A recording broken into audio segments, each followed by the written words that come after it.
Untuk tahun ini 2026, tahun ini e-hailing insurans telah naik RM1,144. Dari 400 lebih naik 800 dan sekarang 1,100 e-hailing insurans. So kereta saya e-hailing kereta insurans kereta biasa dalam 1,200, e-hailing insurans 1,100. Dua insurans. Assalamualaikum. Okey, hari ini saya nak berborak tentang e-hailing insurans ya. So saya nak berborak tentang e-hailing insurans. Pemandu e-hailing, pemandu Grab, kami ada dua insurans lah. So insurans kereta dan insurans e-hailing. Kenderaan e-hailing insurans. Ada daily, ada tahunan, tapi sekarang ni saya better ambil tahunan lah sebab ada yang company insurans yang dah tarik diri, ada yang tak ada daily, ada yang hanya ada tahunan, ada yang tak ada tahunan, ada hanya daily. Saya pun dah tak berapa nak sure lah, tapi tahun ni saya pakai Alliance Insurance. Sebab dari 2019 saya pakai Zurich. Zurich Takaful RM1.33 saja. So kalau RM1.33 kali 365 hari 1 tahun baru 400 lebih.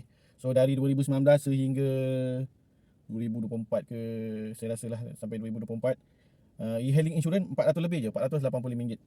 Lebih kurang 400. Itu kalau saya ambil tahunan, saya ambil hari. Ada on, ada tak on, ada on, ada tak on ni, tapi saya ambil RM1.33 kali setahun 400 lebih. Tapi macam saya mungkin 200 lebih, 300 lebih je, saya tak adalah on 365 hari kan. So saya ambil daily dulu 2019 sehingga 2024 saya ambil daily. So 2025 terpaksa ambil tahunan sebab dah naik lah, mahal. So untuk tahun 2025 e-hailing insurance saya ambil setahun RM894. 800 lebih. Sebelum tu 400 lebih, jadi 800 2025. E-hailing insurans 894. So untuk kereta 1,003. So saya bayar dalam 17 lah. 2025. So untuk tahun ini 2026, tahun ini e-hailing insurans telah naik RM1,144.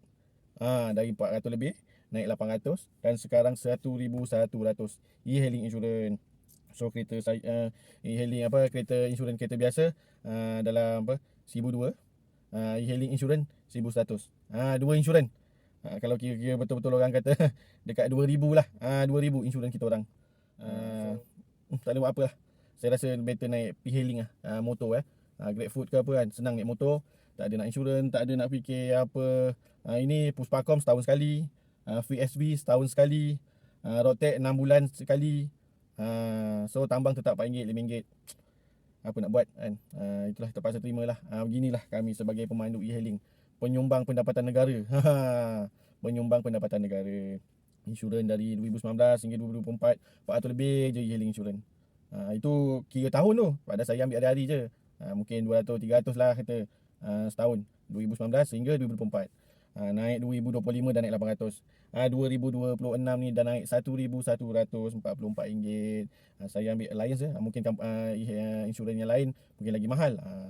So Zurich dah tak ada dah. Nampak? Mana yang hotel-hotel je yang tinggal. So bukan nak bebel apalah. Kami bayar insurans banyak ni. Harga RM4, RM5 juga.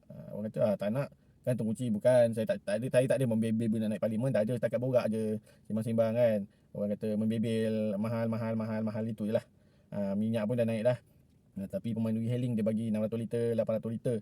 Tapi dia ambil kami punya insurans ni ribu-ribu. Tak apalah. Itu sajalah info. Assalamualaikum.